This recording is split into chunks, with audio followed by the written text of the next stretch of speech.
it in an NGO, or whether it's working with organizations in the field, or whether you're trying to train other participants why they should be part of the network.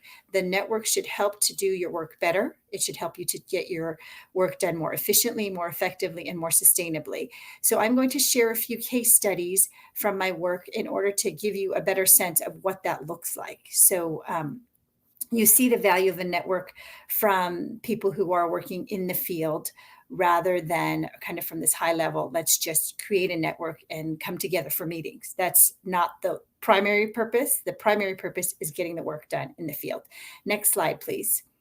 And so I want to assure you this set of ideas is not something that I dreamt up sitting alone in the ivory tower. These ideas come from studying leading practitioners and their networks in the field.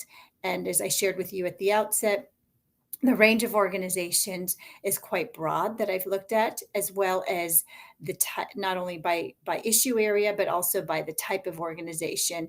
But those 4 principles are fundamental to what all of these networks have in common. Next slide, please.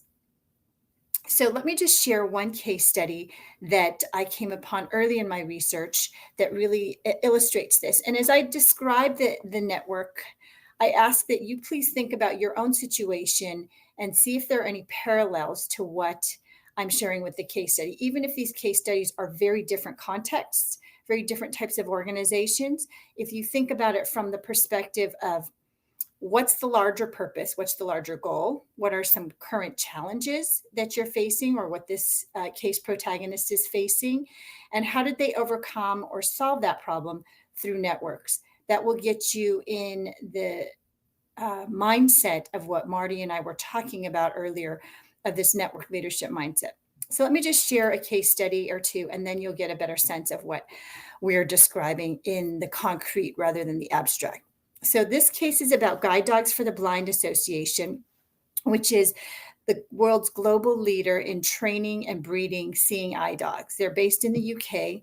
They were a leading organization in the country in the visually impaired services sector, yet they were struggling. So they are, again, very well-recognized brand, quite a few resources, one of the dominant players in the field amongst charities. However, they were struggling. They were only serving about 5,000 guide dog owners per year, even though their own research showed that there were over 200,000 people in the UK alone that needed mobility services and training so that they could live more independent lives. So again, think about, they're very successful from an institutional perspective, lots of staff, lots of big budgets, large scale operations, but they only served 5,000 individuals relative to the 200,000 that were in need. So again, try to translate this case study to what you're trying to do in your respective countries. And so Guide Dogs began to look at, what can we do differently? How can we use a network? And they used networks because it was the most practical way to overcoming many of the challenges. So one of the things that they had done over time, over many decades, click please. Thank you. They had advanced into a range of different programmatic areas, many of which were not core to their guide dogs and mobility services. They actually owned and operated hotels specifically for guide dog owners. They had a travel agency specifically for guide dog owners, but many of these operations were not directly aligned with their mission, and they did not have the competency to operate these programs in a high quality or efficient manner. So they were losing millions of pounds per year just operating these programs. Now, the guide dog owners valued the programs, and guide dogs themselves wanted to continue offering these ancillary services. But in order to address this issue of losing money and then still not being able to sustain these over the long run, guide dogs began to look to some of their peers and even former competitors in the field. So they looked to other charities that were serving the needs of people with other disabilities, not just guide dog owners, but a range of other disabilities. But they were also operating specialized hotels that could serve the needs of this population. And they began to talk to them about, how can we work together? And what they came up with was guide dogs actually gave away the operations and the ownership and even any profits that were to come from the hotels and the travel agency, gave it to their former competitors and said, it's much more aligned with your mission. We'll give you some financial support to the tune of millions of dollars or millions of pounds to support you in that effort. And you keep operating them and expand it to all people with different disabilities, not just to guide dog owners. And what happened was those hotels and holidays went from losing hundreds of thousands of pounds per year to turning a profit, because the partners that took on the operations actually did a better job. They got more sustainability because they were able to be financially viable. And because this business was core to some of their partners' businesses, they were able to deliver the services at a higher quality because the partners could focus more effectively on it. And the guide dog owners were actually happier because the quality went up, because again, the infusion of resources, the additional support from their partners coming into the projects. So it wasn't just guide dog run. So guide dogs actually decreased its own footprint, but expanded services and made them financially sustainable by thinking with a network lens, thinking mission before organization. Next slide, please, or next click. The other thing that the guide dogs began doing was thinking, we work with government agencies to deliver support services to people who are visually impaired, but neither of us can meet the demand. Neither of us have all the competencies, so we need to work together. So they went to the government agencies across the UK and said, how can we help you do your job better? And most of those government agencies had limited budgets, weren't able to adequately meet the demands and the needs of the visually impaired population.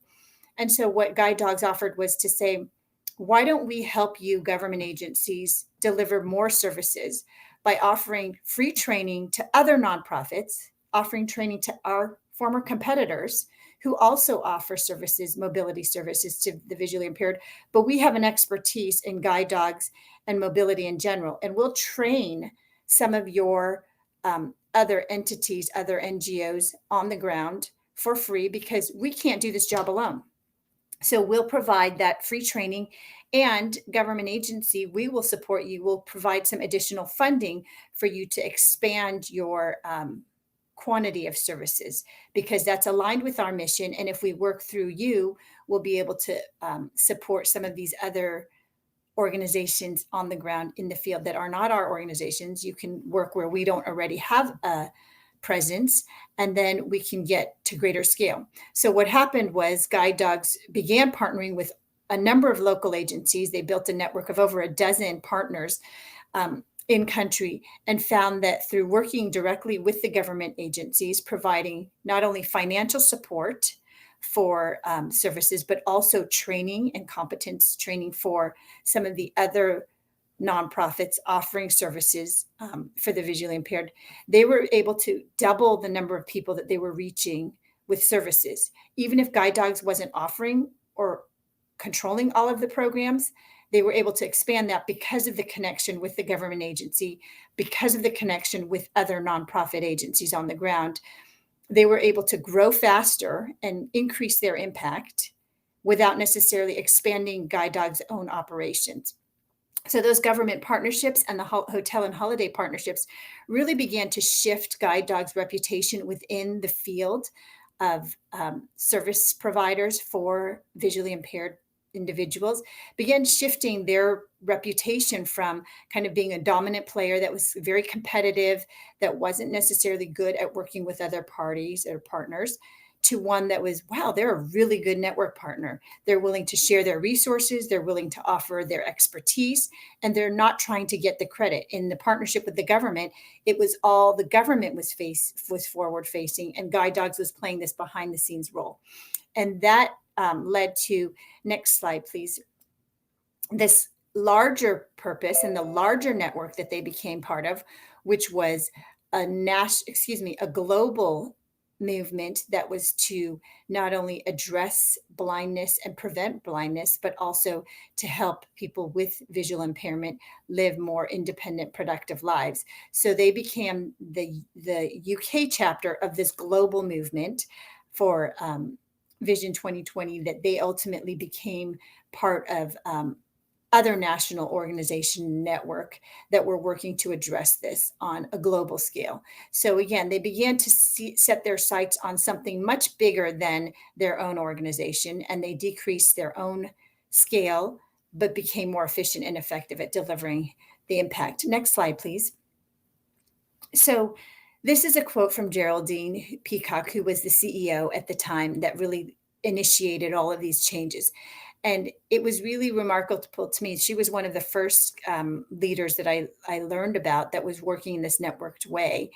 And she was somebody who embodied these 4 principles that Marty and I talked so much about. And she just describes it, well, it didn't matter so much who was providing the services or who got credit for doing so, as long as we could make sure that these services were offered at a high quality on a sustainable basis. But again, it was that focus on how can we help others in the field and mobilize and build a network in order to get the work done. And that's what she did very, very successfully. Next slide, please. So as a researcher, this was very early in my career that I came across this first case study. I became fascinated with this way of working, of organizations that were leading from behind, achieving very ambitious goals, but working from behind the scenes or playing a role that was less visible and less prominent than what you typically think of. And what's interesting is these types of networks are often, as Jose had described,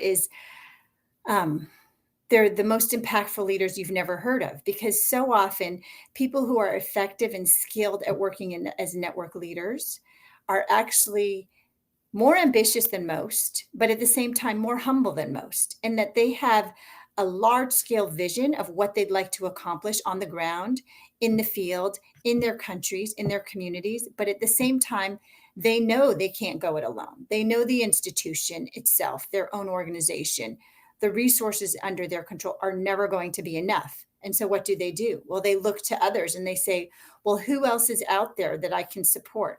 Who else can I engage in my network? How can we work collaboratively to deliver that mission impact, even if I don't get control, even if I don't get the recognition? And so I became very focused on finding other examples, such as guide dogs, in order to understand what made these organizations different, how did they function, and what was the key to their success. Next slide, please. So I was very fortunate. I'd like to just point out the gentleman in glasses behind this family. This is Yusri Makar. He is the National Director of Habitat for Humanity in Egypt. So Habitat for Humanity's focus and mission is to eliminate poverty housing. Next slide, please. Throughout the world, and then in Habitat for Humanity Egypt, next slide, please. It's to eliminate poverty housing in Egypt specifically. So Yusri Makar, the gentleman who was pictured in the previous slide, was pictured with a Habitat family whose house was about to be raised and rebuilt with a Habitat loan. And the focus was always how to do this work as effectively as possible in a sustainable manner. When Yusri Makar became CEO, he decided he had so many challenges facing him, he had to work through networks. Next slide, please. So the key challenges he faced are very similar to what many of you might be facing. First, a tremendous need.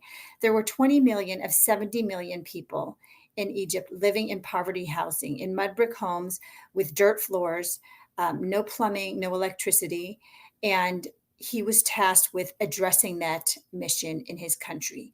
He was a civil engineer by training and had just been promoted to become a partner in the commercial construction firm that he was a part of, but decided to take this on because he saw the need as so important and thought that he could contribute. So he was given a budget of 250,000 US dollars, which is paltry relative to the scale of the problem, 20 million Egyptians living in poverty.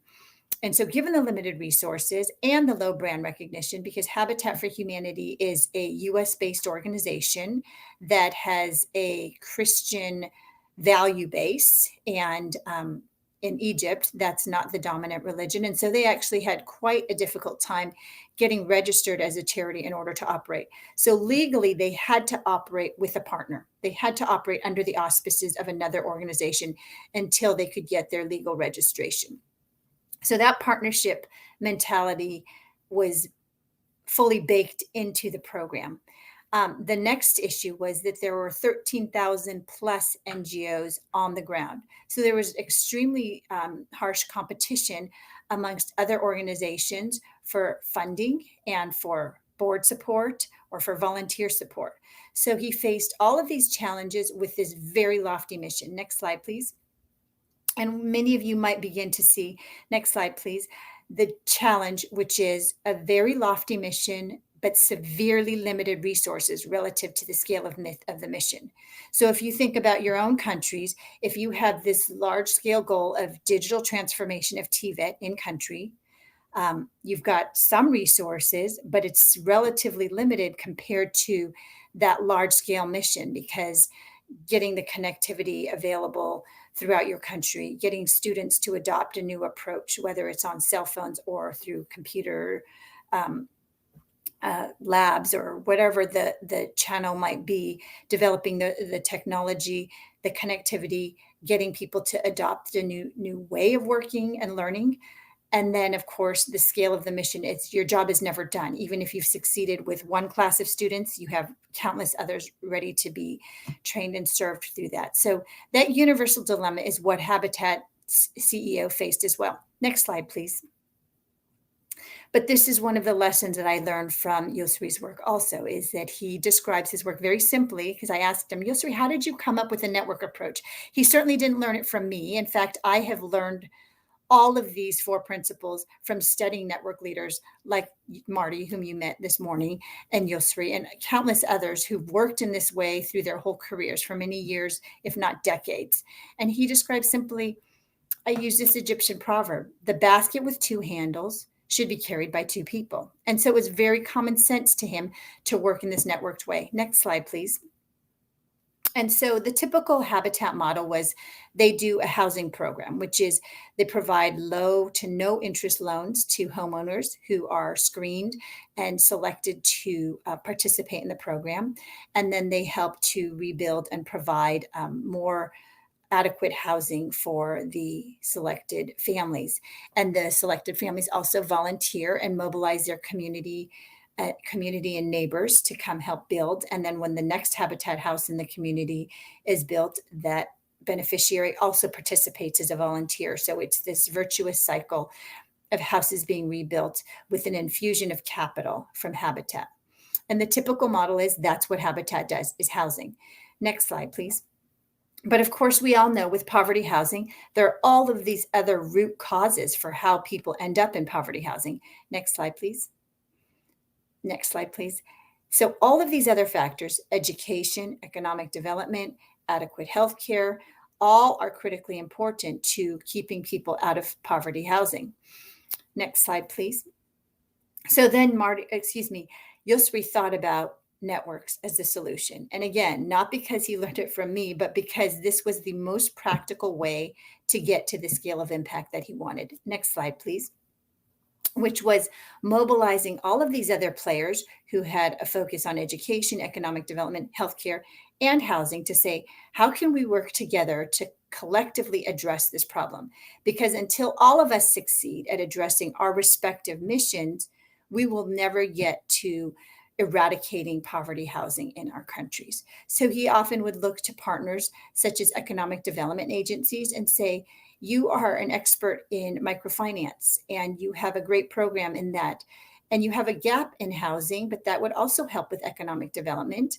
And we can help you with that and offer to build local capacity within these partner organizations in order to deliver better quality programs that had joint outcomes that addressed Habitat's mission, but also addressed their partner's mission. Next slide, please. And so what happened was Habitat went from a typical traditional model of building housing and doing it through a network of partners. You could call this a network. This is what typically happened was Habitat was at the middle, And then all of these other individual organizations, other stakeholders would be arrayed around the habitat model. So it may be a little bit difficult to read, but I'll just read some of the other stakeholder groups, other civic groups, other government agencies, corporations, schools, other nonprofits, and social service agencies would all partner with Habitat to deliver the program. Next slide, please. So in contrast, this approach was a networked approach, which is demonstrating how network leadership actually works on the ground. Instead, Habitat would put its mission at the core, and it was one of many players that was delivering on addressing this mission, but all of these other organizations were not subsumed below its program, but rather they were all collectively working toward that shared mission. So Habitat's program and model wasn't the dominant model because microfinance was equally important. Education programs were equally important. And so too were health and other services for the community. So by taking this backseat role and saying, we are one of many players, who else can we build connections with? That's the green dotted line. Who else can we connect with and support to deliver those programs? How can we help them do their work better and in turn serve our mission? That was that shift in mindset from the organization-centric, institution-centric to the networked mindset. Next slide, please. So Habitat Egypt, you'll see this is one of the communities that they worked in. So the foreground is the community before Habitat began building houses. And then in the background, you see some of the homes that were built through Habitat loans and the program in partnership with the network partners on the ground. So if you would click through the next slide, please. So what happened was Habitat Egypt was able to achieve the fastest scale up across 100 country programs in the Habitat global program.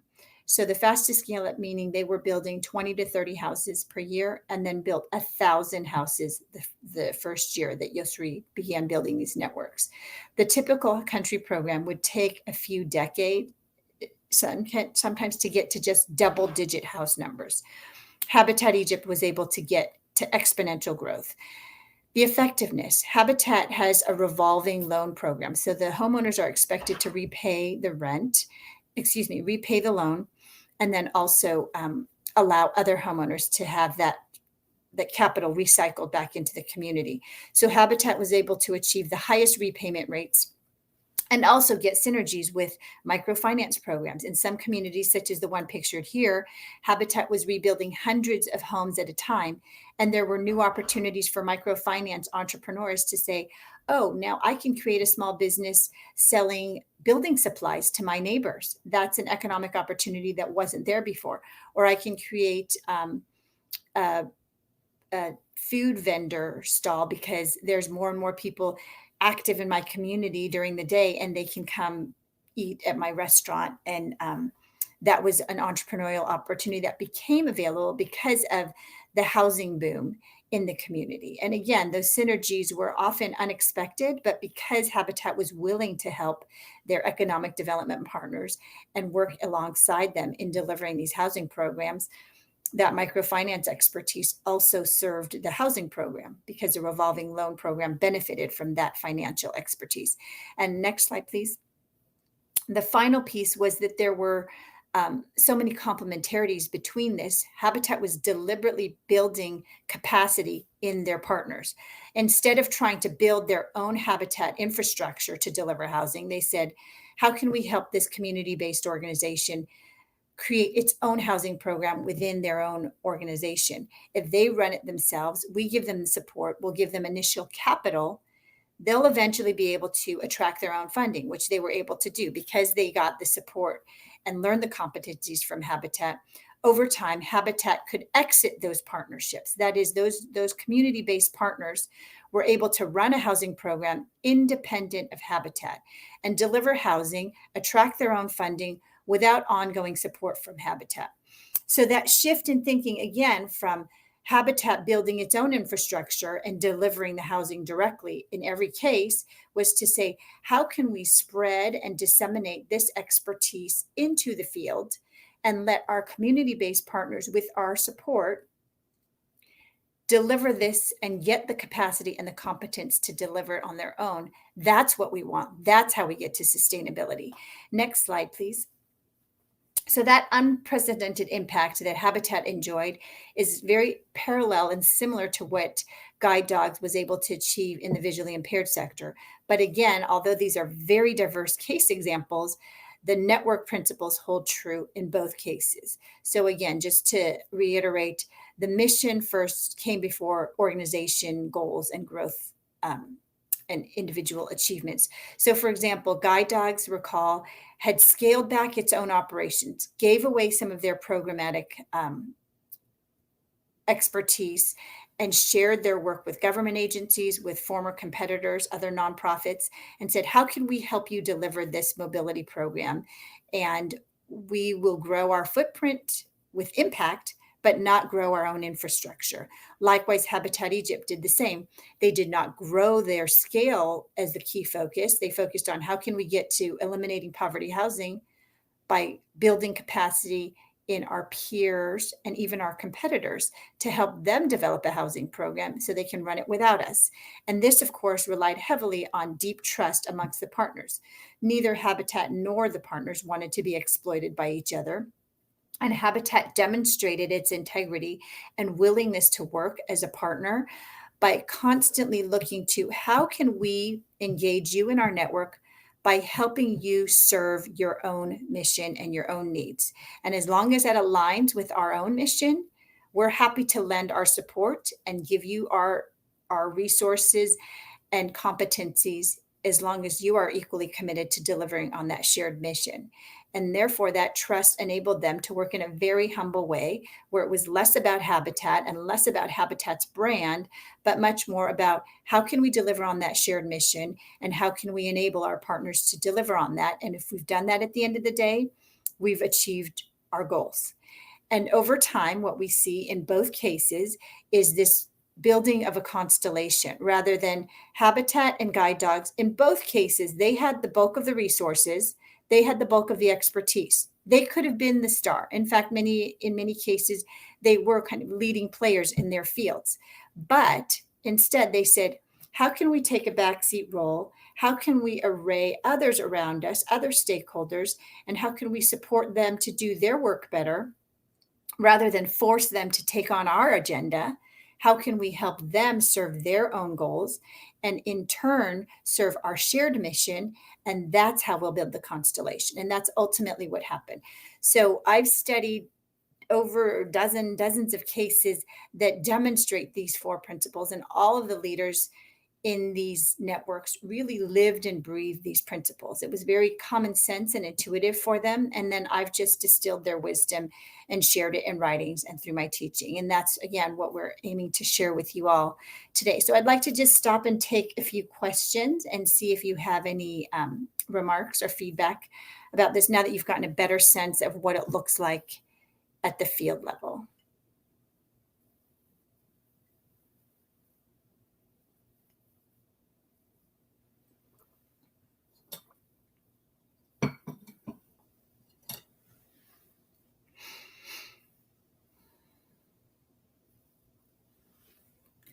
I can't hear you.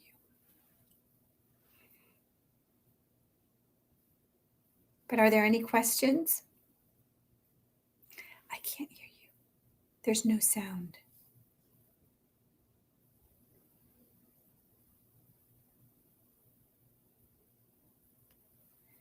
Maybe you have to unmute.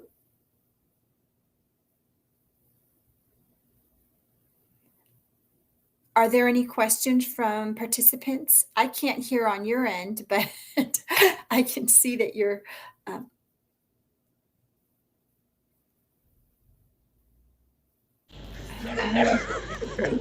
I can hear you. You can hear me? Yes. Okay, the power was gone for 2 minutes. Now we got you back. Okay, great. Thank you. So, can we proceed? Yes. So do we have any questions from the audience? We're going to next slide. Questions? Slide. So now we have a moment for discussion. Okay, question and answer. Yes, my friend from Senegal had a question before we went to coffee break, so I can have him back. Okay. Okay. Yes, ask your question. Alors, la question, elle est la. This is the question. For the two examples of networks, successful networks where we would have like up and running activities, in your career, do you have examples of networks that were led by governments or governmental institutions and that worked? Well, I haven't looked specifically at At government, government agencies, but the but the approach is approach the is the same same in in every every organization organization because because these these principles principles are are values values and and culture culture that are that are amongst amongst who are who are working working together together toward a toward a shared goal. shared goal. So So it it doesn't doesn't matter matter necessarily the necessarily the formal formal structure structure that you that you work work in in because because it it actually actually translates. translates. I I have done have some done some speaking speaking for for government government agencies agencies that are that are seeking to seeking to adopt a adopt a more network network approach. and the And the lessons are the same.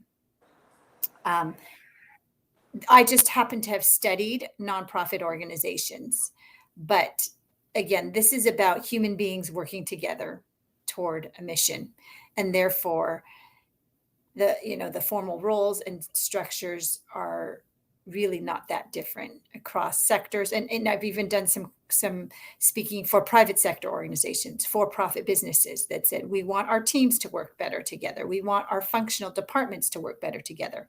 These same principles apply if you want high-functioning networks within the private sector. So they're pretty universal principles as far as how you engage people, how you get people to commit to working alongside each other. If you help each other make your work more productive, more impactful, people are interested and engaged. Again, we're not talking about networks and building collaborations just so we can count up all the collaborations. So often collaborations are just a series of meetings that never go anywhere. That's not what we're talking about. What we're focused on is collaborations that ultimately find those synergies, our partners working in reciprocal ways to deliver impact on the ground and finding efficiencies and synergies there in order to do that.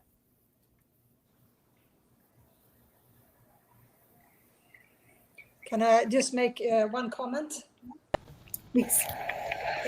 I think the way also I see it Is that you will you will be be network network entrepreneurs, and and your your role will role will be really to take a lead in convening and convincing all the partners, the development partners, the stakeholders that are working in the field of digitalization to really work to embrace the principles of network more collaboratively instead of competitively. I think that's what we hope that you would. That's what you will take away when you go back home from this workshop.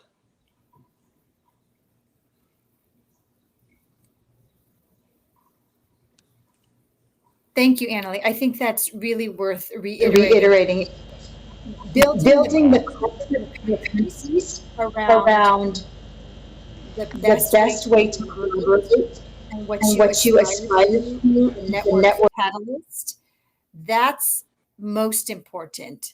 The technical side can be worked out over time as you build a culture around collaboration and get other ministry leaders, multilateral agencies, funders, grassroots organizations, nonprofits on the ground to understand this model of working, this way of working as a tool that can help serve all of your interests and your shared goals.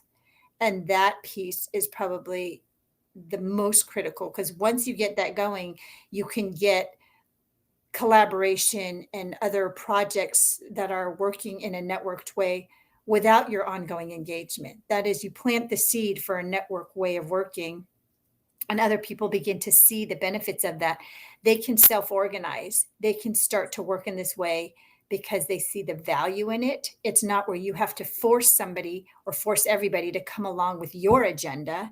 It's how can we work in this way so that it makes our own work more effective and more productive and efficient and sustainable. And that's the selling point.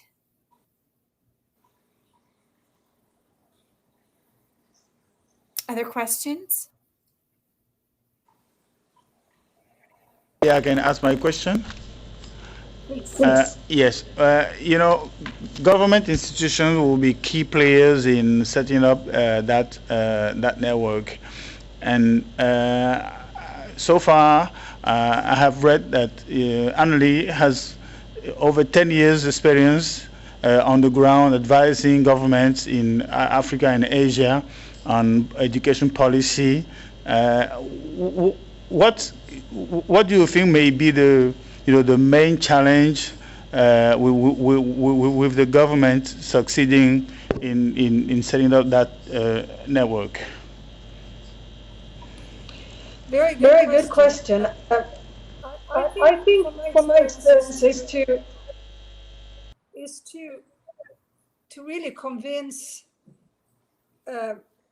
the key development partners. I'm talking now about the World Bank, I'm talking about DFID, other funding agencies that are working in the field, as well as the NGOs, to really embrace the notion that each individual organization should not work on claiming credit for the work, that all should be working on a shared mission that Jane has been talking about, and to convince them at the grand impact should be something that all organizations will be measured against. I think that might be the hardest challenge. And that's there's some great interesting examples from the foundation world, because in some cases a government agency is much like a foundation or a philanthropic funder. And I've certainly studied cases of funders where they'll say, well, we won't consider any grant proposal that's just an individual institution asking for money. We want you to come up with a joint grant proposal of how you're going to work together, how you're going to solve this problem together. And then I want to measure what happens on the ground, because an individual organization working on its own more than likely can't even move the needle on any metric that we would care about by itself.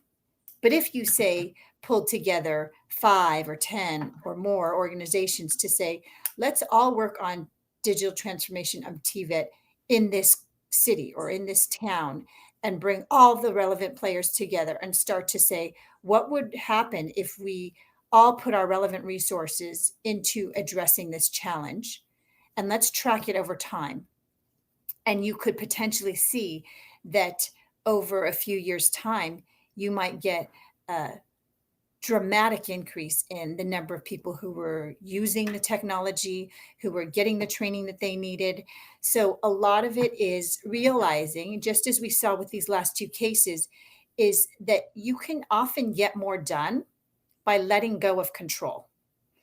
That's one of the challenges that I think any government agency, any nonprofit agency is going to face. Is there's so much of a tradition and comfort in saying, well, if we own this, if we run this, it will be run at a high enough quality. We can make sure it happens and we solve the problem. But we all know that that's never been enough, that has only gotten us incremental change historically. But with these cases, and there are many others like them, where the leaders could have had the upper hand, but they chose not to.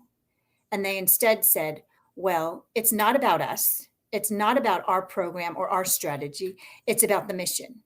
And how can we serve that mission by supporting others to do what they would have already wanted to do? But we put wind in their sails. We help them do what they already wanted to do. That support builds the network. And building that network gets you an exponential increase in the mission impact of the network. And it's that letting go of control and investing resources with trusted partners. That's key for any government agency to realize that that approach will get them better results than trying to manage everything from their institution. There's a quote from, I'll just share one quote from another network leader that I've learned a lot from. And he said, when he was an executive at the Nature Conservancy, which is a global conservation organization, and he was struggling with the same dilemma of how to get big impact on the ground with very limited resources and potential partners on the ground. And he said, I had staff on the ground that said, no, we can't give up control to these neighboring organizations or these competitors. And he said, well, you know what? It's easy to give up control when you never really had it in the first place. And so that lesson, I think, is quite telling as far as, again, so often government agencies may feel like we have control. This is our agenda. And then we get everybody aligned and we just make them dance the tune or follow our orders, and we'll get the results. In fact, if you let others lead with what they want to do and you help them deliver, and of course you have to vet people and make sure that they're trustworthy and they are high integrity and committed to the mission, that they have a track record for delivering effectively. But once you've done that, you let them do what they do, make the decisions and solve their problems, and you defer to them because they have the expertise. Those that are closest to the problem often have the best expertise on how to solve it. And so again, it's that leading from behind and supporting those who are closer to the problems to do the work. That's challenging, but certainly worthwhile because it gets you better results.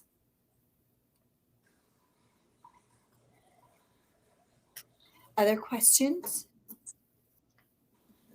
No more questions for the time being. So then we'll move on to the next topic, which was tables, group 4, just to take a few minutes and reflect on the collaboration that they have ever been part of. And it could be in their role, something in the past, in their career.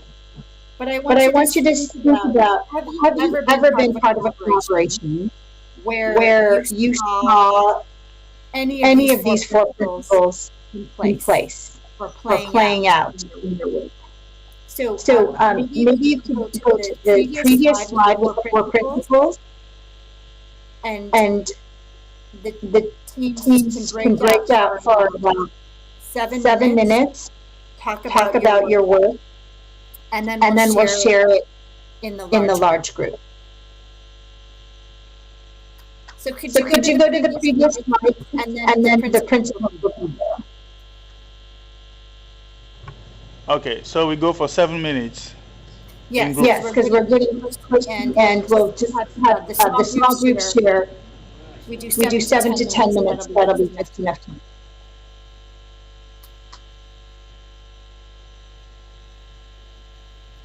Hi, Jane, can you take it again, the instruction? So in their table, they're being asked to test what was the best collaboration experience they've ever been part of, and did they see any of these 4 principles play out? So if you go to the next slide, the assignment is there. Can you go to the next slide? The instructions are right there. And then hit it again. And then again. And then a couple more times. Okay, that's good. No, back. Backwards. No, to the very back. No. A few back. There. Stop. So that's the assignment.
So if we So could if we just could just wrap wrap up soon, soon, please, and and then I'd like to hear from any any of of the groups that that had had seen any of this in practice.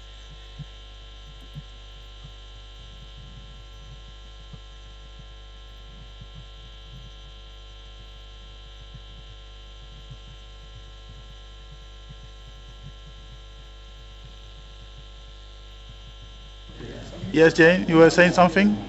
So if So if we could have the groups wrap up, please, and then I'd like to share in the large group some of their conversations and whether people use this in practice.